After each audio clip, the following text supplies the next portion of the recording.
Greetings, greetings, greetings to you. I wasn't in the mood yesterday to comment after that circus they call the CCJ. I thought, let me calm myself down. And today I'm in a better frame of mind to vent, to dispel what I harbor within. Today I'm going to do that.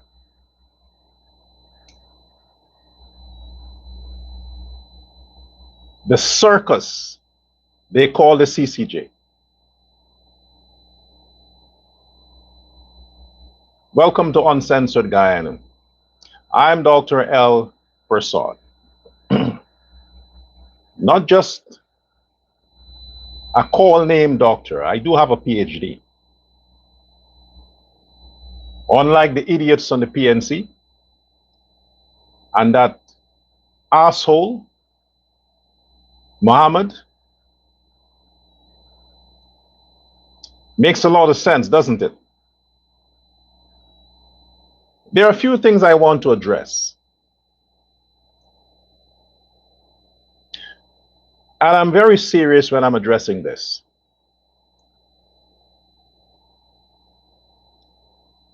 My views does not reflect that of anyone. Anyone. Do we get that out of the way? I stand by my views. I'm not speaking on behalf of anyone. I don't need to be specific. And also today I'm not in the mood to read from the holy book of Prince Ali and the President. I'm not in the mood today. I have a right to be upset. I'm human. I have a right to be fucking upset. I'm human. I have emotions. Let me get the names of these people.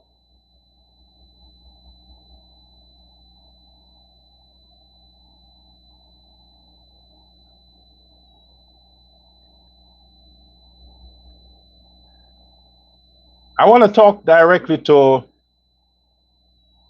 the chairman of the local NDC, the Neighborhood Democratic Council, in number 47 village, Mr. Sukram and Davi. Mr. Sukram, you, Mr. Chairman of the NDC of number 47 village in Berbice. Do you also have the Azradine syndrome? When I talk about Azradine syndrome, I'm talking about the fear of blacks. The fear of blacks. You people need to understand, whatever side you're on, and we understand, the whole country understands, that the PNC, the APNU, controls Berbice, the local municipalities. They control Linden, they control Georgetown. They control these places. And because they control these places, while a lot of you are telling me that I should not appear or I should not sound racial or like I'm a racist, first of all, again, fuck you. Secondly, I'm not sounding any way. I'm just calling situations out as they are. And I've said it many times. The people in Guyana, that is the most racial, racist, and evil against the other people are the Africans in Guyana. The fucking PNC Africans in Guyana. They're the ones. Evil intentions, they always have that. Because they think, because they're getting empowerment from their leaders, from their leaders, Norton, Azruddin Muhammad, and all them nigger leaders that they have. They continue to execute racism against the Indo-Guyanese. And it seems like it doesn't matter what position. It seems like it doesn't matter what position in government, local or central government, an Indo-Guyanese occupies. They always have to slime and suck up and bow to them fucking niggers who are persecuting the Indo-Guyanese in Guyana. They always have to compromise because they're looking at their own asses. They're looking at their own asses. They don't want to upset the blacks, because if they upset the blacks, they will be victimized. Then why the fuck are you running for political office if you can't balance your service? Why are you getting into politics if you are afraid of a certain kind of people? Don't get involved in politics. You have to distribute fairness to everyone. Every time I hear something, there's discriminatory act against the Indians in Berbice. Every time. A little development here, a little development there doesn't solve the issue, Mr. President. It doesn't solve the issue. Berbice has been neglected for eons. The only person who seemed to have had the life and the future of Berbice at hand is Chetty. He handed that mandate to those who came up under him. This is not just building roads. What happened to the safety and respect of the people living in Berbice? You have the cotton field, them niggers at the cotton field, and yes, I'm saying niggers in the cotton field. What are you, special? You can't use public infrastructure that connects an Indian village? You want your own because what, you're fucking special? I know black people's attitude.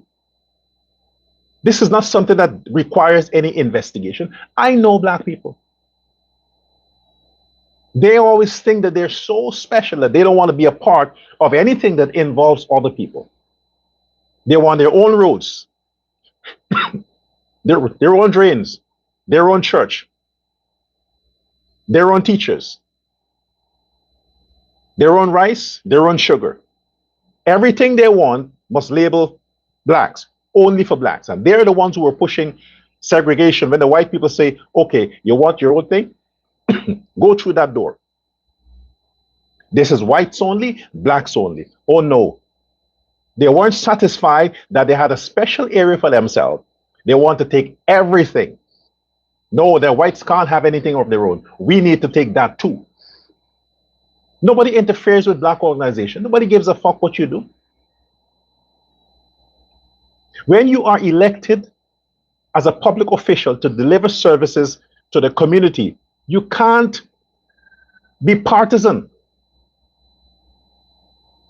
And a lot of these Indian NDC chairmen and all of these people, they are afraid to confront the blacks in these neighborhoods. They are afraid to do it.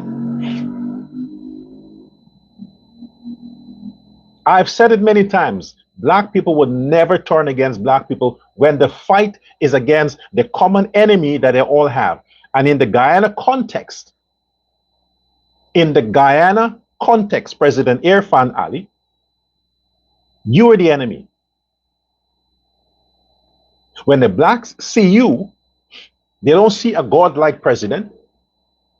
They don't see a man who is delivering infrastructure to the whole country. They don't hear the Sermon on the Mount. They don't see your attitude in bridging the gap, in serving everyone. They don't see the fact that you're connecting communities with all of these massive highways you're building. They don't see that. They see an Indian president. So at the end of the day, if you don't build them a special road and put Burnham's name on it, You will always be the enemy. And by extension, every Indo-Guyanese shall be the enemy. And guess what? I don't care if you're fucking some black guy or if your wife is a black woman. I don't give a fuck. At the end of the day, you are always, to them, just another coolie. Always. Get that in your skull. So, Mr. Chairman of the NDC in Berbice, do your fucking job. All right? Do your job. All them people who are coming, who got special treatment under the PNC, like that man who built his house on government reserve in Cottonfield there around the area. Let me get his name, because I like to call people by their names. Let me get his name. James Harker. James Harker, the PNC operative, who got and built on government reserve. You know what government reserve is? So when they have to clean the trenches, they have enough room for the HIMAC and these machines to operate. You don't build on government reserves. They are there for a reason. But if you have special privileges that was given to you under the PNC, and since the NDCs are controlled by the PNC, then you can do what the fuck you want. And when you do that, you're bullying the Indians. You're bullying the Indians who are there, who had to build their livelihood because of the crimes of Barnum. Chasing them from Linden, chasing them from the West Coast, chasing them from Georgetown. They had to go and find refuge in the quarantine area, Berbice area. And now the ancestors of those murderous niggas are bullying legitimate landowners in Berbice because you, the chairman of the NDC, you're a coward. You're a coward. You can't confront these niggas and say, hey, go fuck yourself. Get off the reserve. Find out who gave permission for these people, this James Hawkins guy, to build on government reserve. Find out. What are you afraid of? They'll send criminals at your house? That's what you're afraid of? You don't want to be targeted? Then get out of politics. Seriously. Quit politics. Yeah. Quit. A bunch of hypocrites. You know me. I've said it many times. I've said it many times. All of these councils, even the president of Guyana right now, President Irfan Ali, I've said it a million times. You're you, I am me. But you didn't become president on the voting strength of Afro-Guyanese. You didn't. You became president twice because of Indian votes, not black votes. You see what the niggas do with their votes? They give it a win. So you have to deliver, unconditionally deliver to Indians around the country, especially in the Berbice County and Essequibo. And stop allowing these niggas from bullying these Indians because they got so much of land. Look at the East Coast. So much of land they got from PNC since the Barnum time. What did they do with the land? They didn't farm it. They didn't develop it. They did nothing with the land but leave it there to become a jungle in the city. And then they sold it off to who? Indians. Now suddenly, Vincent Alexander is talking about class system, that the PPP is only aligning their people to be upper class and keeping the blacks at the lower class. No, you fucking asshole. The blacks got more from Barnum. Matter of fact, the blacks got from Chetty, from Barnum, from Jagdeo, and they're getting even more from Ali. More from Ali, much more from Ali. Look at the Aubrey Barker Road. Look at the Aubrey Barker Road, the 4-lane modernized highway. What area does that go through? What area? What area does that road solve? Where?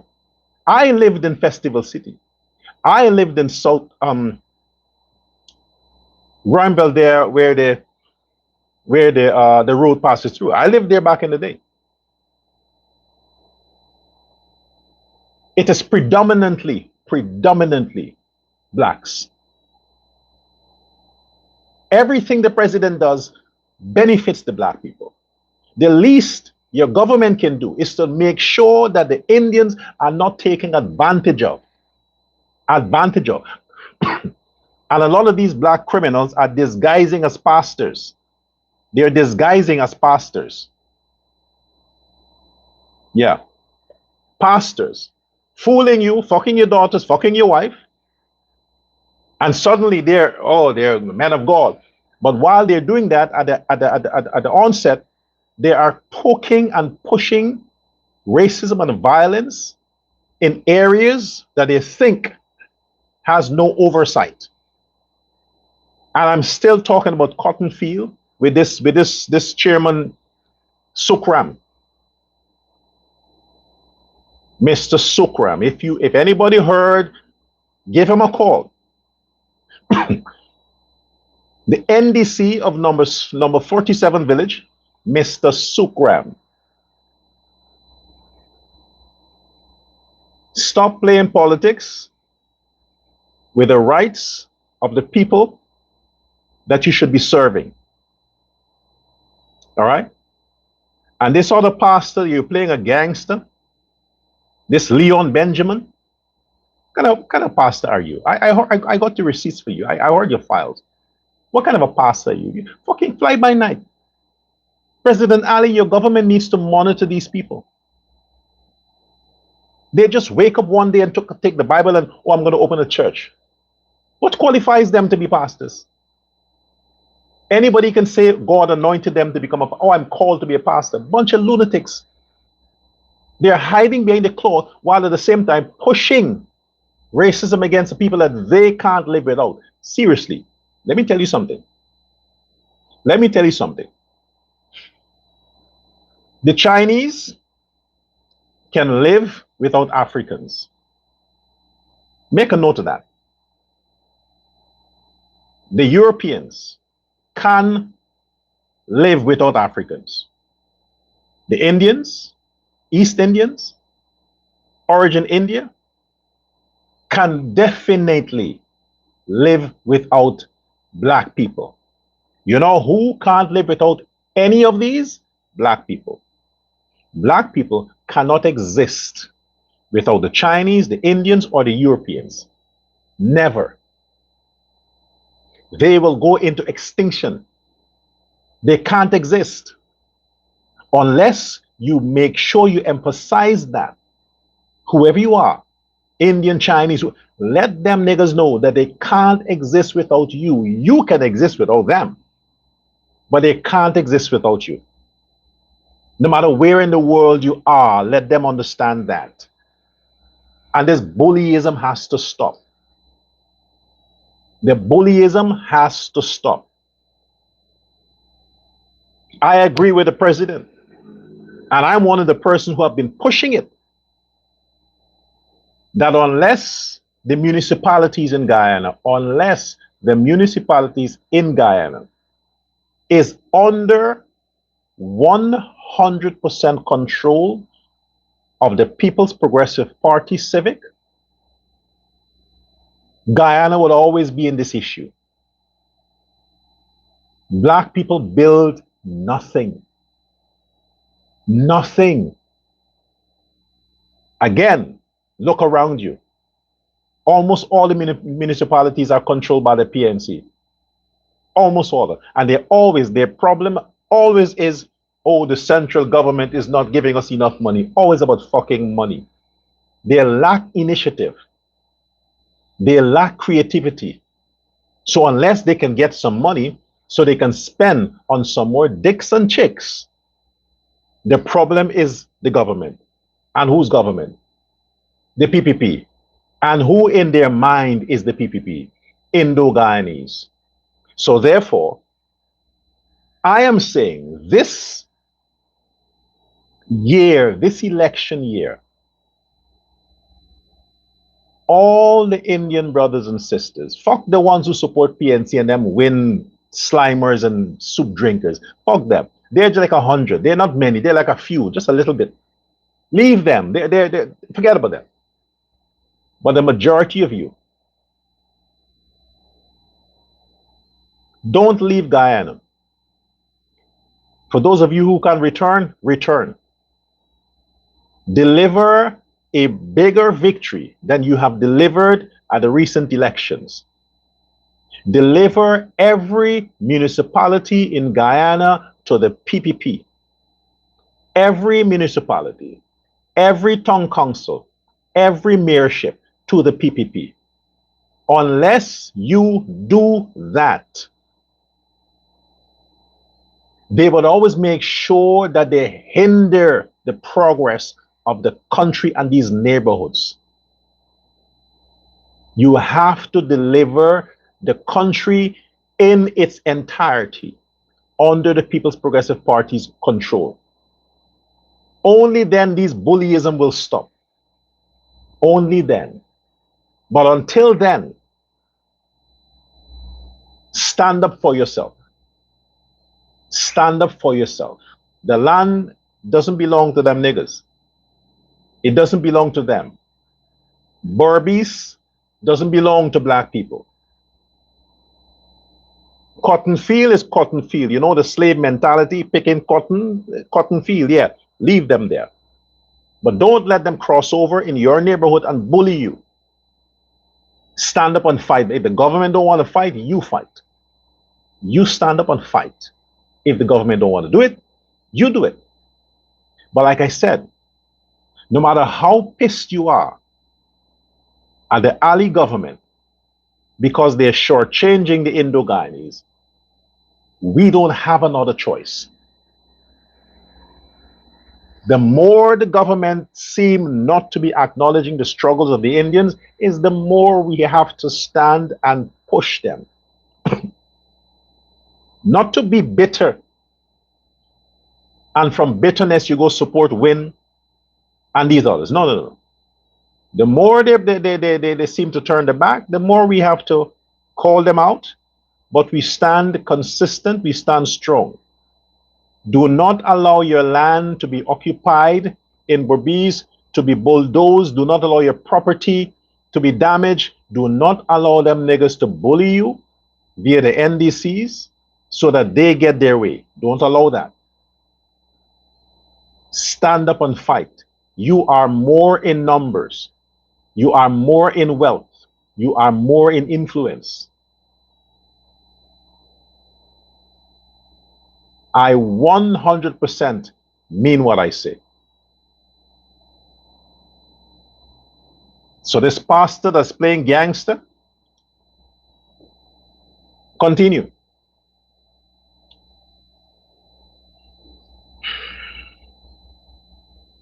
Look,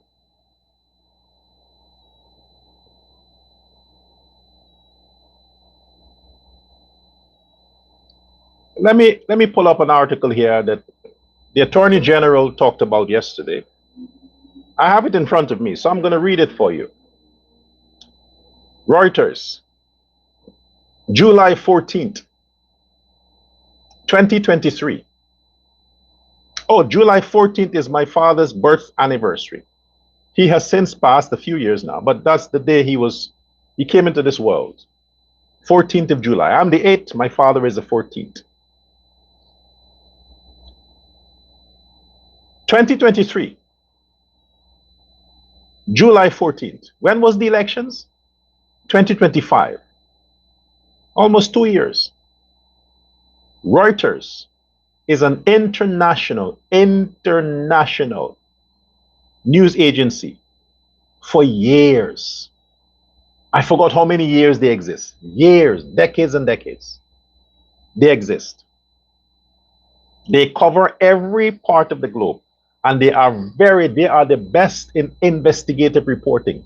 The best. Reuters, who must look out for the interest of American businesses and companies. When these businesses can't do their groundwork, the newspaper has to do that, or the businesses would hire journalists to do investigative research on individuals or companies. Reuters, special report. It's not even just a report, special report. It's captioned, special report, titled U.S. probing Exxon contractor in Guyana for smuggling drugs and gold. Core allegations, I summarized it. The core allegations about this case: Nazar Mohammed and his idiot son, Azruddin Mohammed, were under investigation by the United States agencies, including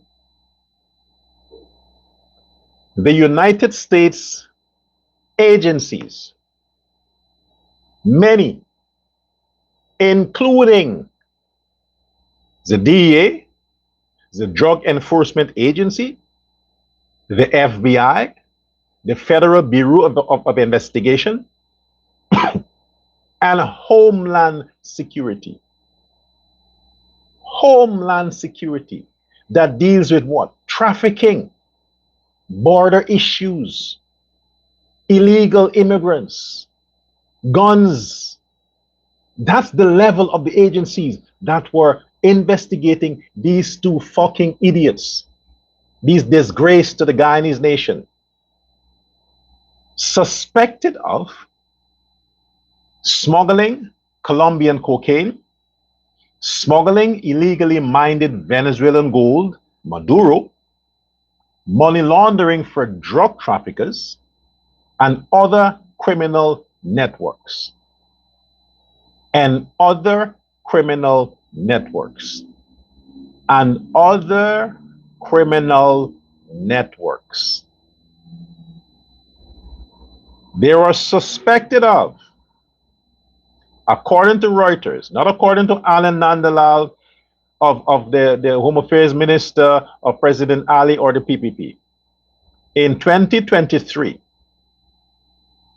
agencies in the United States, including the DEA, the FBI, and Homeland Security, were investigating the Mohammeds who were suspected of smuggling Colombian cocaine,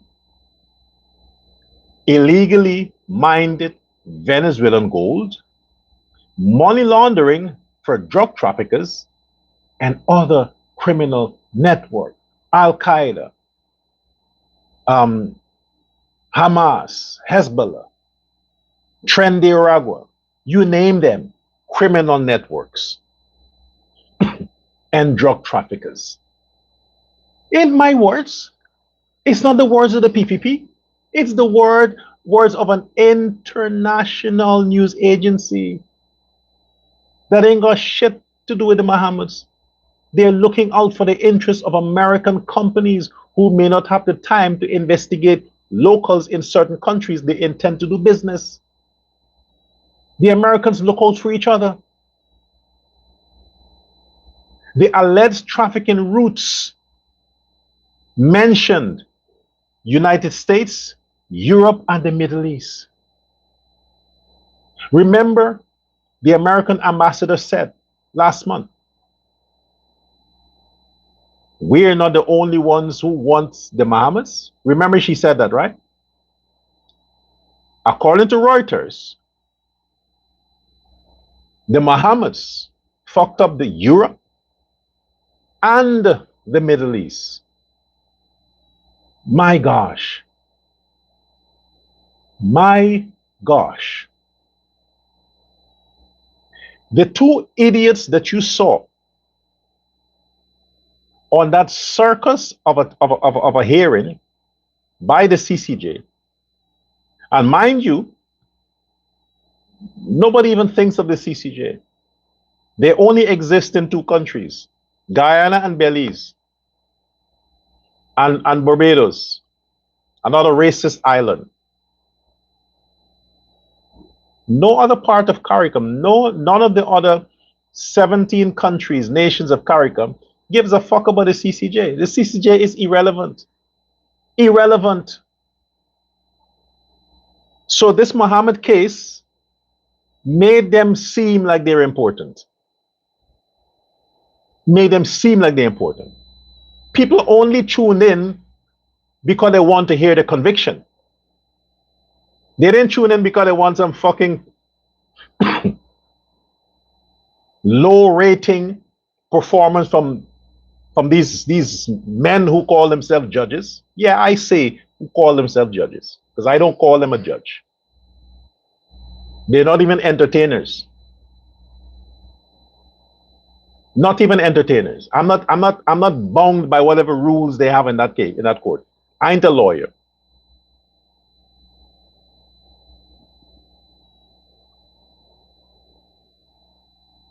These two criminals who showed blatant disrespect. Blatant disrespect. Man, it can't get better than that. Even if you don't want to draw conclusions that the Mohammeds possibly corrupted that circus, you are forced to form such an opinion in your mind because I respect my audience. So I try my best every day that my attire is consistent with what I do. This isn't a court, it's a platform. But I respect you, the viewers. This is why I try to conduct myself a certain way. I have you on the highest level. Without you, I don't exist. Without your viewership, your patronage, there's no Dr. El Prasad. There's no Uncensored Guyana. There's nobody, there's nothing. You make me, you made me. So I show respect to you by trying to have my appearance consistent to suit what I'm doing.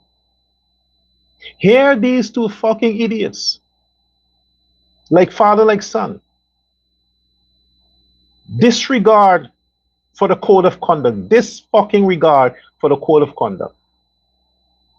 Messy. The man could have taken a haircut and shaved. I mean, come on. Even a junkie, when he knows he has a court hearing, he goes to the barber shop. He gets properly groomed because he wants to appear a certain way, you know, modest. And so the magistrate or judge will say, oh, he wore a suit and a nice tie. He can't dress, but at least he made an effort. But these two fools, in front of the judges of the CCJ, black judges and some others, they just put on some cheap jacket and some fucking thing, shirt, and without any tie, just father and son, same, as though they have the same wardrobe expert or whoever it is. Untidy, face all messed up. Andrew didn't look like he just had his last of cocaine. Because he said he don't drink, so you got to be on some shit. And Shell looked like coffee wasn't enough for him. That alone should tell you something. That alone should tell you something. Everybody else understood the forum, read the room, and conducted themselves in terms of their appearances professionally. Except for the two guilty parties. Except for them. At a time when they should do their best to appear humble and modest, that's when they push the arrogance. That's when you see the arrogance. The only time people behave like that is if they know they don't have to do shit because their money is working for them. They ain't got to do shit. They ain't got to bow to anyone. Because their money is working for them. Let me take you back at a situation in the White House. At the White House, when the president of Ukraine, I think the first time he visited Donald Trump, he wore an ordinary top. No suit, no tie. You see, the fire he came under for that, they embarrassed him in the White House, on camera, and across the media, he faced humiliation because it was disrespectful. Just for that. The next time, he was properly attired. And you have these two individuals, for the first time, virtually, or maybe they didn't understand. They think virtually means you could be in your pajamas. They didn't understand. They think it's just that, that's it. Their lawyers should have advised them that, hey, virtually is the same like being in person. You have to conduct yourself a certain way. It was so embarrassing. And what is even worse is that these fools are Guyanese. The world saw that these are two Guyanese indicted criminals. One of them is an accidental opposition leader. And this is how they conducted themselves in front of the entire world to hear their case. So when I saw all of that, I draw the conclusion that I was right. When I heard the case is going to the CCJ, I realized that that's it. We're fucked. We're screwed. We are screwed. And the Mohammeds made it very clear that they have even that court by their body language, by the way they conducted themselves. Very clear. So yes, whatever ruling that will come, it will be in the favor of the Mohammeds. They're going to walk free. I mean, in Guyana. It is my belief that the CCJ was corrupted and they are going to rule in favor of the Mohammeds. Listen to the talking points of the judges. Listen to the talking points of the judges. When they were deliberating, when the Mohammeds lawyer were deliberating on the Mohammeds case, you see how much flexibility they offered him? That man, what's his name again? Who was talking for the Mohammeds, you see how much flexibility and time and patience they exercised with him.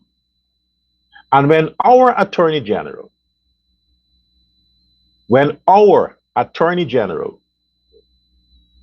who made a fool out of all of them with his brains, when he was defending the side of the state, you see how they treated him? See how they treated him? But the world saw that the smartest person on that panel was Anil Nandalal. This is one of the times I would say, I am proud of you, Anil Nandalal. I am proud of you. Hats off. You served your country well. You put all of those people there who tried to embarrass you and humiliate you. You showed them that you are in charge. 3 times Attorney General.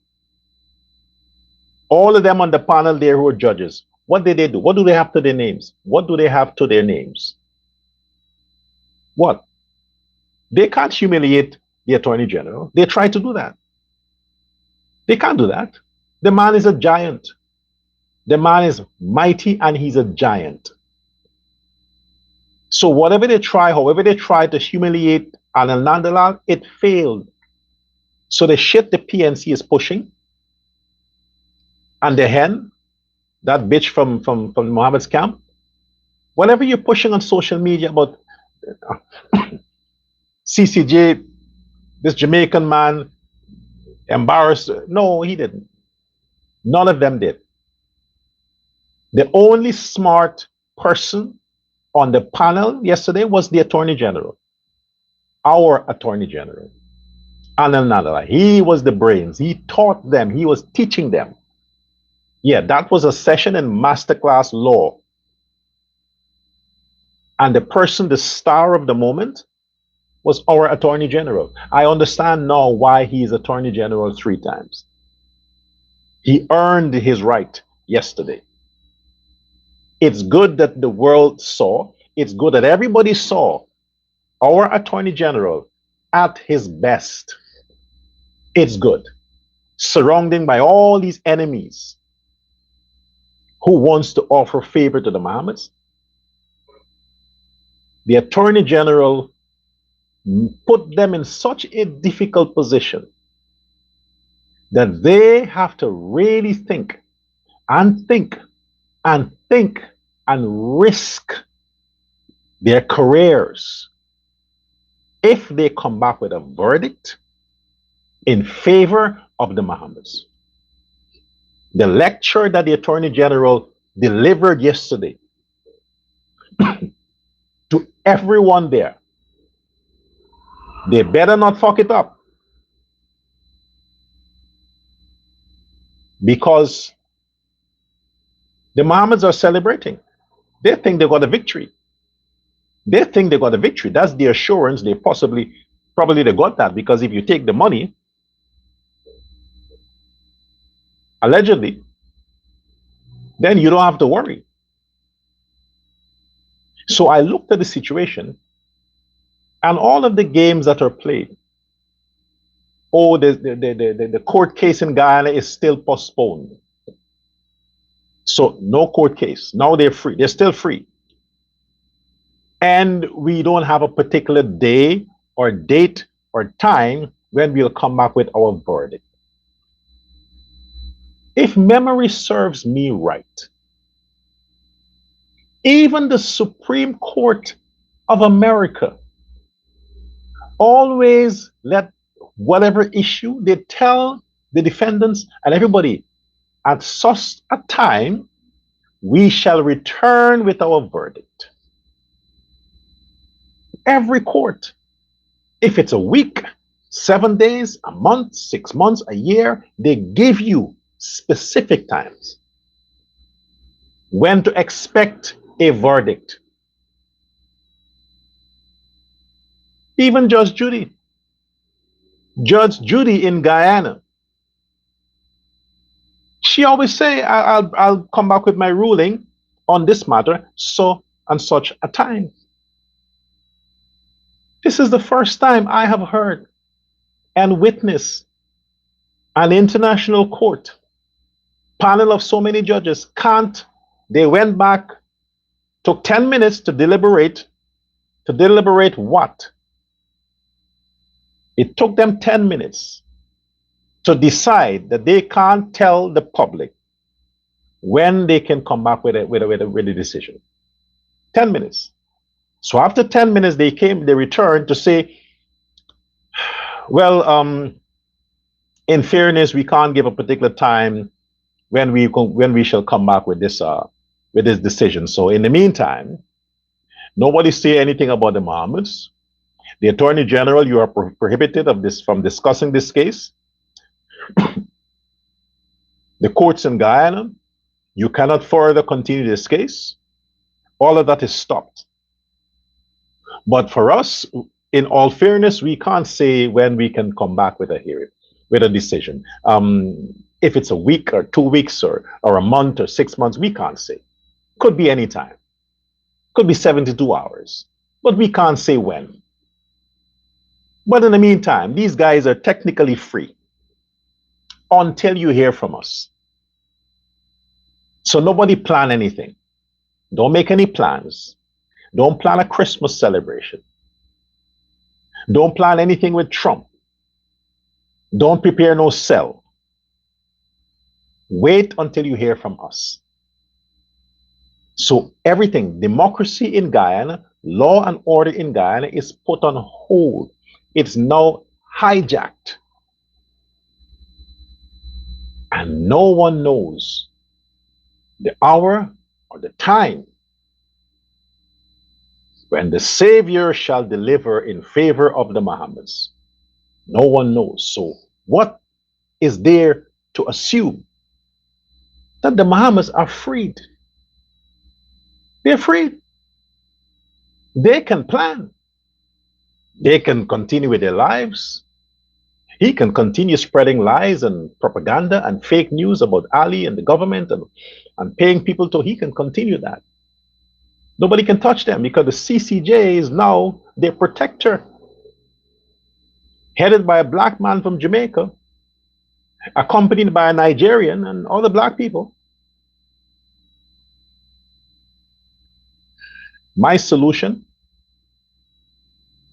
for this great loss and embarrassment, they humiliated my Attorney General,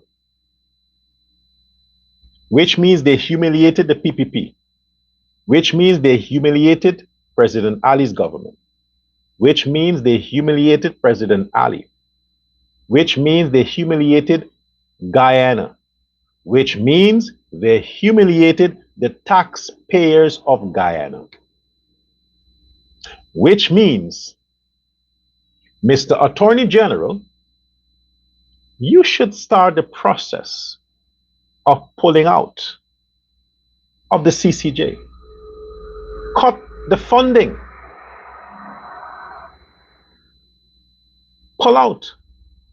Cancel them. Close the court.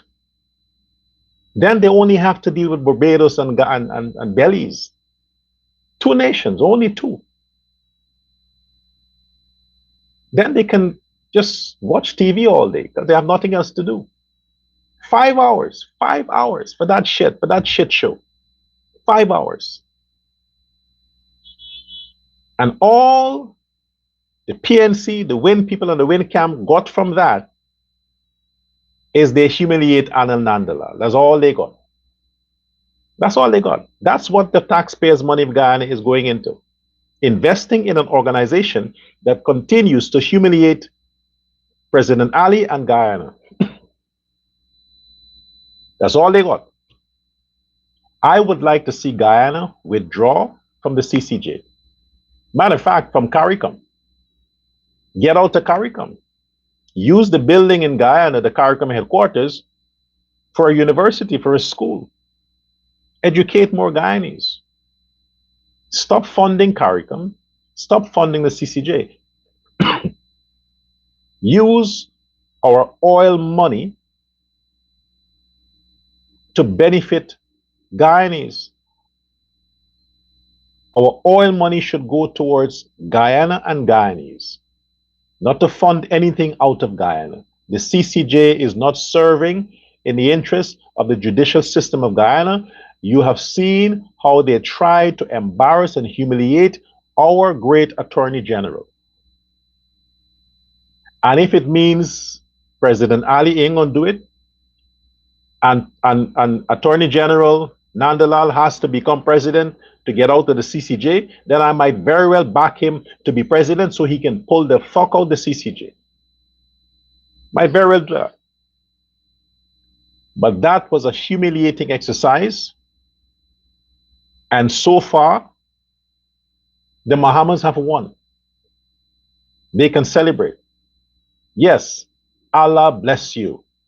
You're right. You're the chosen one.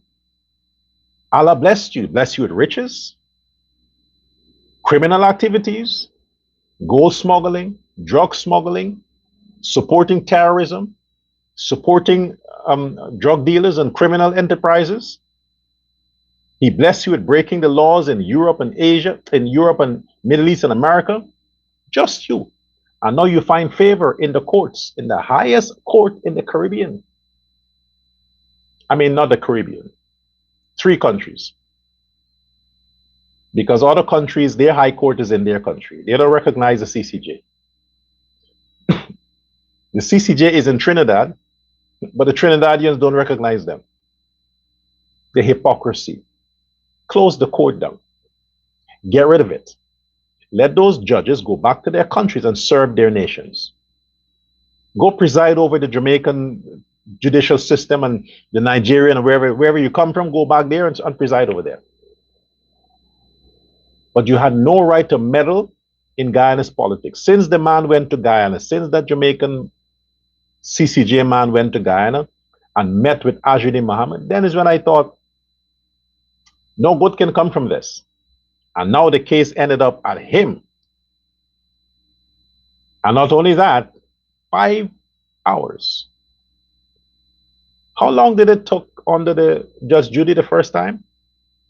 When she granted them bail? How long was it? 10 minutes? Half hour? Virtual. 5 hours. And speaking of virtual, Judge Judy, I hope you watched that. I hoped you watched it. Because the highest court in Guyana accommodated your clients virtually. You couldn't do it, but they did it. What's the excuse? Because they couldn't fly? They attended a hearing at that level in a fucked up suit with no tie, messed up face, virtually, Judge Judy, virtually. But you denied the state when the state wanted those same two idiots to appear virtually in the extradition hearing. You turned it down. No, they can't. Because you say they can't. Now these men above you who told you, who passed the order that you cannot continue with the case until they say so, those big bosses, they had the Mohammeds appear virtually, but you couldn't. You see why people are speculating? You see why all the talking points, you see why all of these things are going on? Because now the world has seen. Now the world has seen. The Mohammeds lawyers could not say to the CCJ judges, oh, our client can't appear virtually. Zip it. Those fuckers zipped it. But they can order you, Judge Judy, to say, no, they can't come virtually. They have to be in person.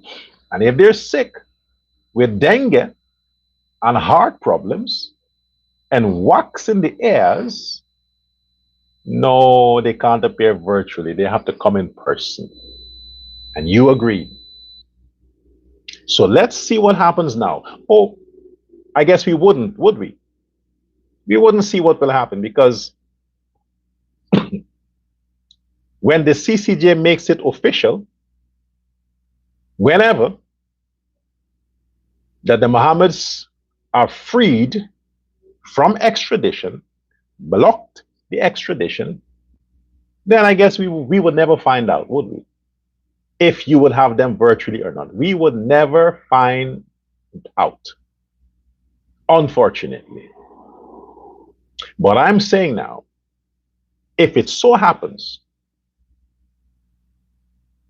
that I'm correct and the CCJ delivers for the Mohammeds, I would like the Ali government to move swiftly and cancel the contracts with the CCJ. Cancel the contracts, number one. Number two, expel the Cuban ambassador.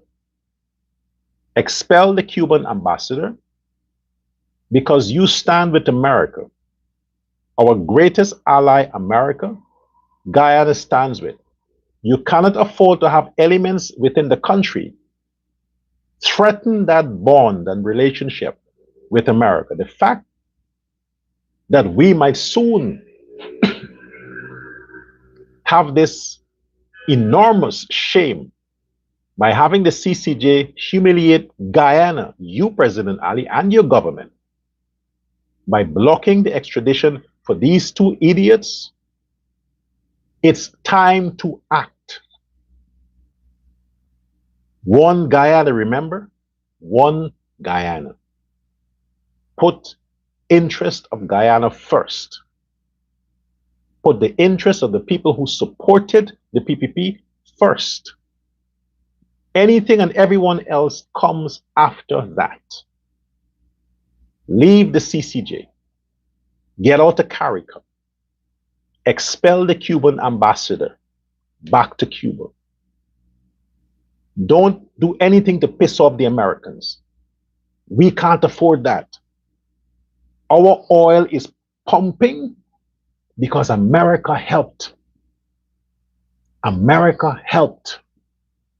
We can't afford to lose that market, that support. because we want to show that we are law and order. Fuck law and order. You think them niggas in Guyana think about law and order? And I'm saying this, let me repeat myself again. Let me repeat myself. I know there's a lot of blacks in the PPP, but they're yet to prove themselves. They are yet to prove themselves.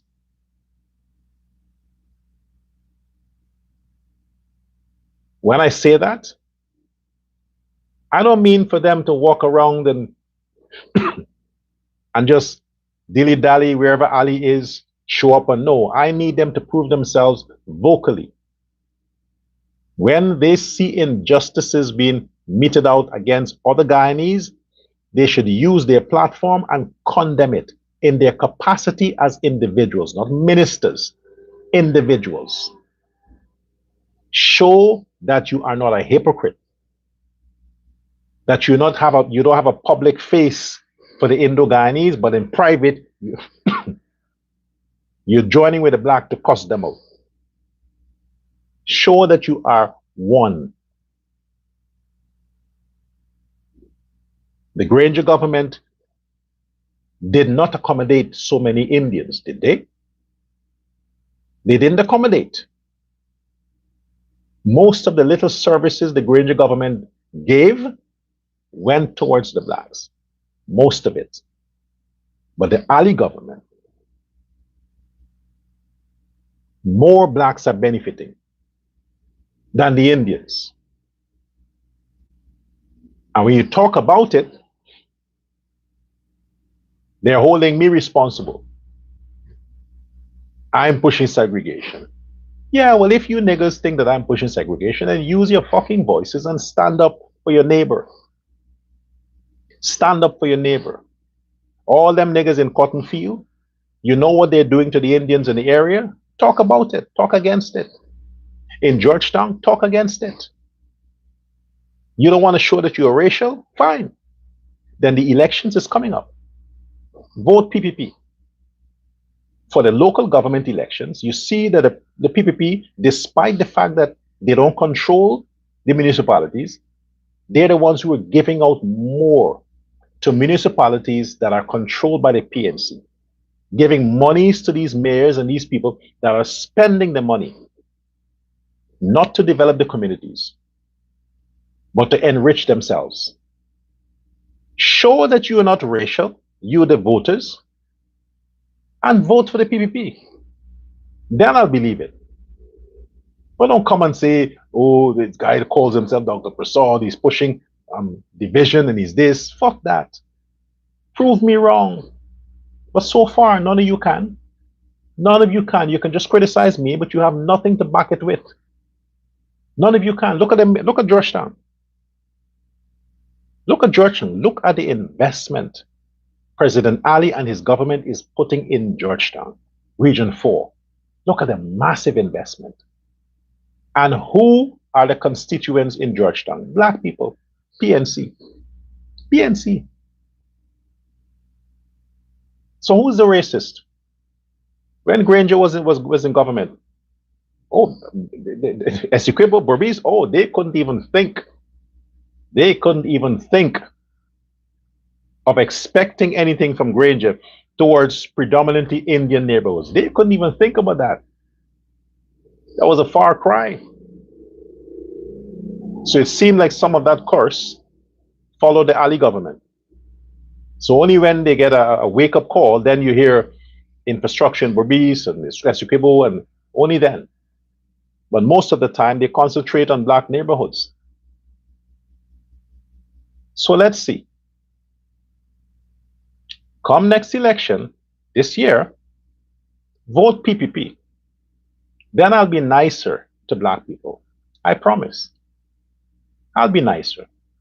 Because I want to see the country transform. I want to see fairness throughout the country.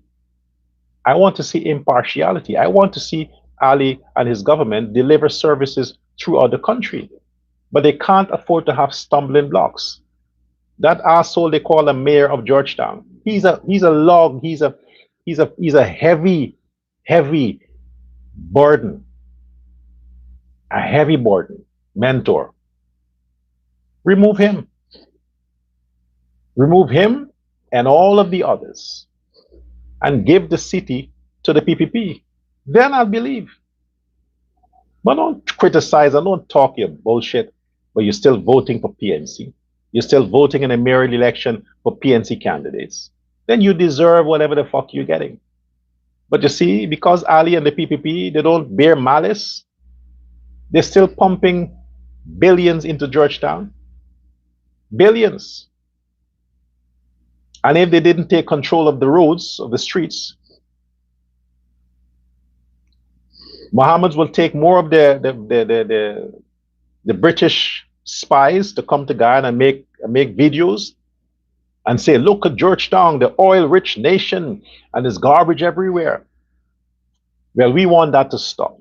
So for that to stop, the government had to take control of the public roads in Georgetown. Now, as the president said, and I've been calling for long, you know me. You've been watching my shows, right? You know me. I've been calling for this a long time. Rename Georgetown Cherrytown. Take the mayor and town council and then dismantle it. Have the local government ministry control all the municipalities. Then you don't have to deal with mayors and deputy mayors and wasting taxpayers' money on these idiots. I've been calling for that a long time.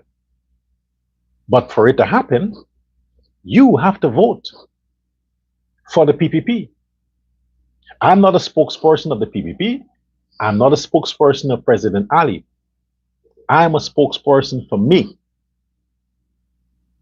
I'm speaking what I feel is right for Guyana. And as your Shadow Home Affairs Minister, I'm saying deliver the entire country to the People's Progressive Party. Before I go, I'm calling on the chairman of the NDC number 45 village to please stop the bullyism that the Indo-Guyanese are facing by the NDC. The blacks in the NDC are pushing the bullyism on the Indo-Guyanese and Berbice. Stop it. If you can't do the job, resign and have somebody go there who can deliver, because it seems like you can't.